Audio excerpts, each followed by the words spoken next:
Welcome back to For the Love of Sicily. 7 months of construction is done, the team has left, and the house is finally ours. Okay, where to begin?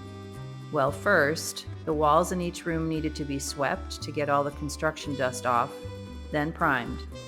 I've always loved painting walls, so this was fun, cathartic, and so satisfying to see the old, deteriorated walls become clean and fresh looking again, and become the backdrop for all of our artwork. Kim installed all the used doors we had found, and the house started to feel like a home. The kitchen cabinets were the next step to tackle. It took us a bit to figure out the correct placement for each.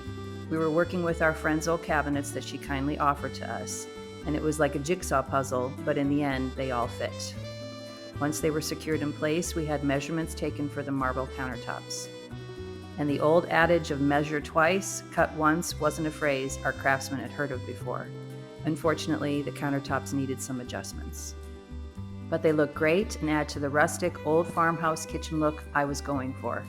We added some shelves above the stove for storage and display, and brass rods to hang pots and utensils for easy access.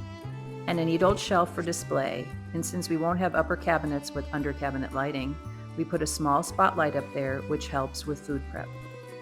This beautiful vitrina holds all of our pretty dishes and glassware, and this antique farmhouse hutch that we found up in the mountains stores all of our packaged goods. It reminds me of cabinet displays in an old general store. I have plans to paint the cabinets with gray paint to go with the tile floors and add a dry brush effect to them to make them look like they've been here for 100 years. A future video, I'm sure. Be sure to click like and subscribe to keep up with all of our adventures in Sicily. Next, we needed to find a wood-burning stove. We drove to a beautiful city on the other side of the island to pick up a used stove we found on the marketplace. And I started looking for inspiration for the wall behind the stove. Because stoves put off so much heat, it's important to protect the wall behind it, and the tiles will also help radiate the heat outwards. I was thinking about using some modern-looking tiles in a woven pattern, or some more authentic Sicilian-style tiles, but in the end, I decided to use tiles and stones we had found at the beach. I've used them in the past to cover broken terracotta pots, but these were too large for planter pots, and would be the perfect solution for creating an eye-catching focal point which also looked old and rustic. I laid out the tiles on the floor to get the right pattern, movement, and color distribution. It actually was a lot of fun to make.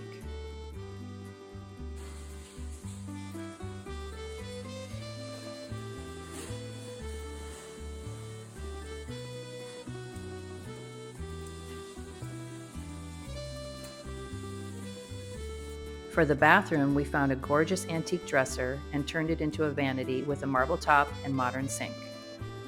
I chose colored tiles as a focal point on one wall again, but this time added some olive greens to go with the beautiful warm tones of the vanity. And this is the bathroom, and I just absolutely love this. The colors are a little bit more warm with these olive tones than our other house, but I really like it because we're going to have a beautiful wood dresser here.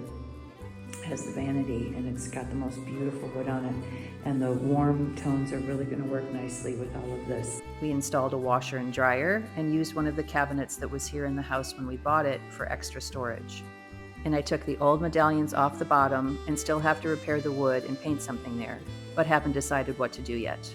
A future project to be added to my list.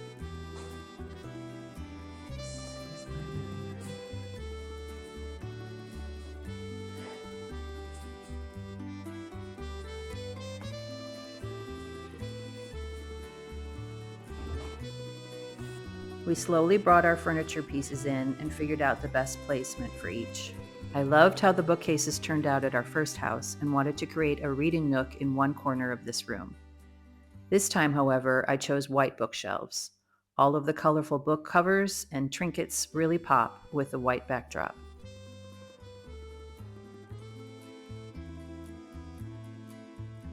And finally, arranging the artwork on the walls. With the paintings we brought with us from the States and so many we have found here in Sicily, this big room has become alive with all of the different colors and shapes and movement. I am so thrilled with how it turned out.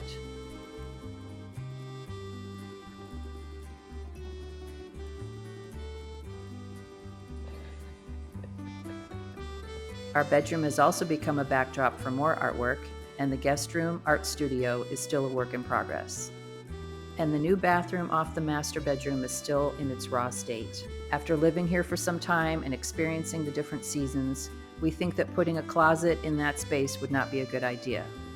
The stone and brick walls don't allow moisture to escape, which is not a good idea for clothes storage. Instead, we have space in our bedroom for a large wardrobe and have decided to demolish the wall where the closet would have been, which will make more room for the soaker tub I have been dreaming about. Kim and I plan to finish the bathroom ourselves and hope to start that project early next year. Once we were settled in, we couldn't wait to have family and friends over for aperitivo on the front terrace to watch the sunset. And we hurried to get as much completed so we could have a Christmas party for 18 people. We moved the large tables inside, and there was just enough room for everyone. Outside, we are slowly working on landscaping. We built a stone wall off to one side of the terrace, creating an area for lavender and ground cover. Unfortunately, our dogs don't know they're not supposed to use it as a wrestling area, and a few of the plants have become victims of their rough play.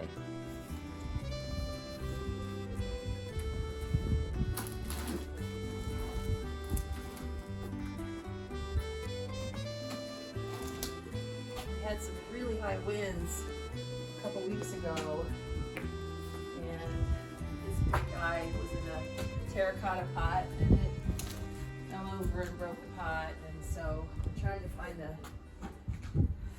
it's all wonky now because I don't know, so that's going to have to be addressed. It's going to have to come up a little bit.